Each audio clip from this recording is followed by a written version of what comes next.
Please put your hands together for Barbara Sehr, everybody.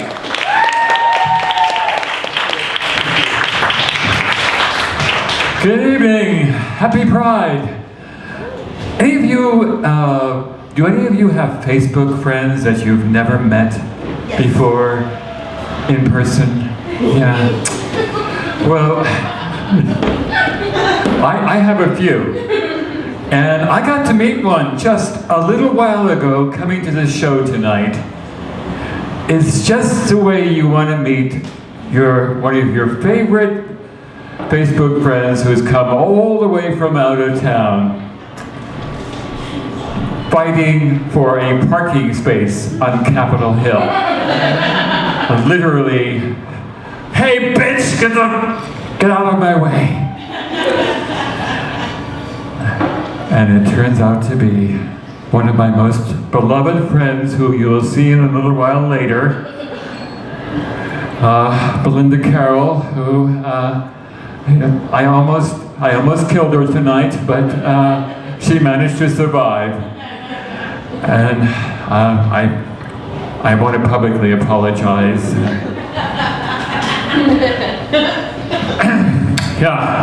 So tomorrow I will be trying to kill some other Facebook friends of mine, but that's a different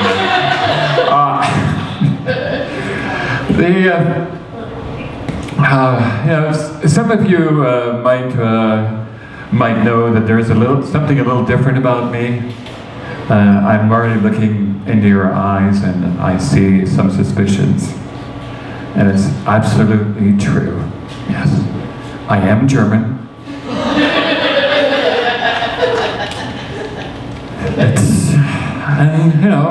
And as we all know, every German woman is born with a penis.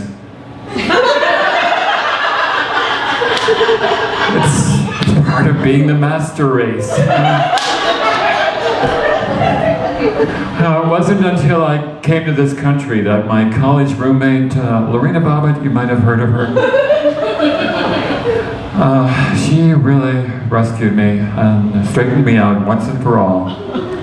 And I've been doing some great things. The most recent, I just signed a contract to do my autobiography for reals. It's so that means I'm going to have to go on a book.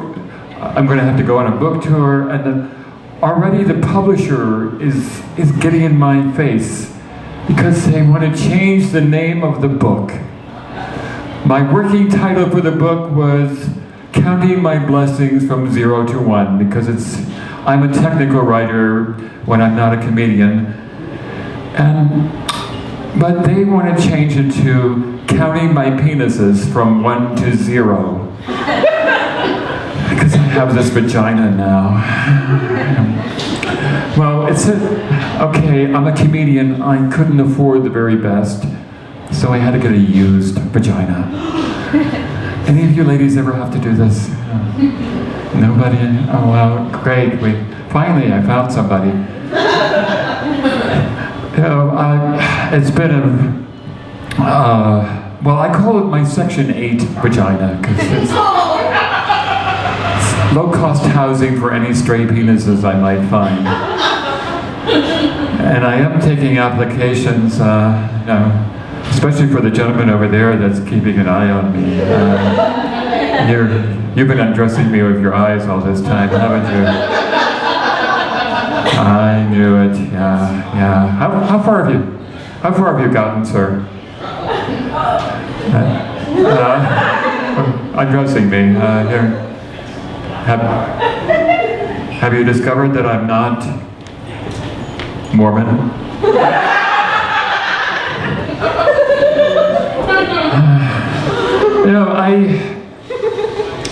Like I said, I'm probably going to have to launch this book tour, and I'm getting very excited about that. Well, obviously, kind of premature since I'm still writing the book. But whenever I travel somewhere, they always ask me these weird questions like, "Who does your hair? Mitt Romney?" It's just, I just get messed up whenever he straps me on top of his car and tries to take me to the spay-neuter clinic. But I had just a few years ago, I went on a comic relief tour to Mississippi. Any of you ever been down to Mississippi? Oh, it tends to be a little more conservative than Seattle. And I was asked some really weird questions down there. The very first one I got was, are you proof that God makes mistakes? And I had to scratch my head for a while, and I said, no, I am proof that God has a sense of humor.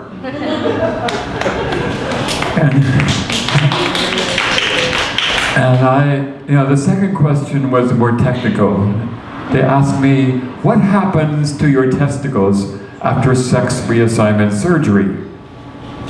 And I said, well, legend has it that whenever a lesbian bites down on a Rocky Mountain oyster somewhere in Colorado, a transsexual earns her wings. And then there's the third question was one that you ladies probably always get. They said, so what did you pay for your vagina? Any of you ever get that question? Well, I had to give them a straight answer, so to speak. I said $12,000. And they looked at me like, that's a lot of money. I said, no, it's not. It's what Elliot Spitzer pays for 3 lousy hours with a whore. And you guys in here, think of what you pay to romance that vagina in your life. Tonight, it's a couple of drinks maybe. Tomorrow, it's dinner and a movie. Next weekend, you're going off to Las Vegas, and then you're buying a house and a baby crib. And you spent a lot more than $12,000. And I get access to this vagina anytime I want. It's like that old song says, why get an ugly woman to be your wife when you, sir, you could be an ugly woman for the rest of your life? So any of you anticipating the end of the world this December, with the end of the,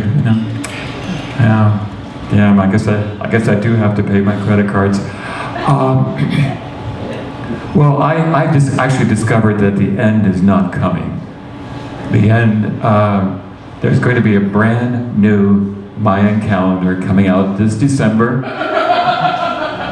And it is the swimsuit edition. You are looking at this post-apocalypse.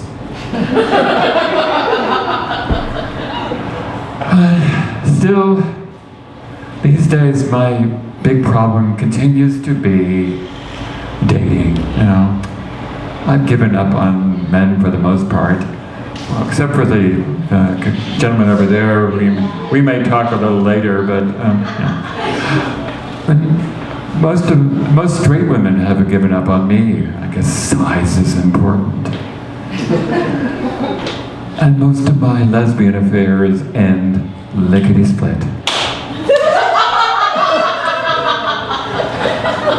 So in essence, I am what you might call a 60-year-old virgin. Yep. And I don't say this, to brag. I say this as a warning to you young people over there who might be thinking about becoming a suicide bomber. Think about this. I could be one of those 72 virgins waiting for you. And I think with that, I will turn it back to Derek. Thank you very much.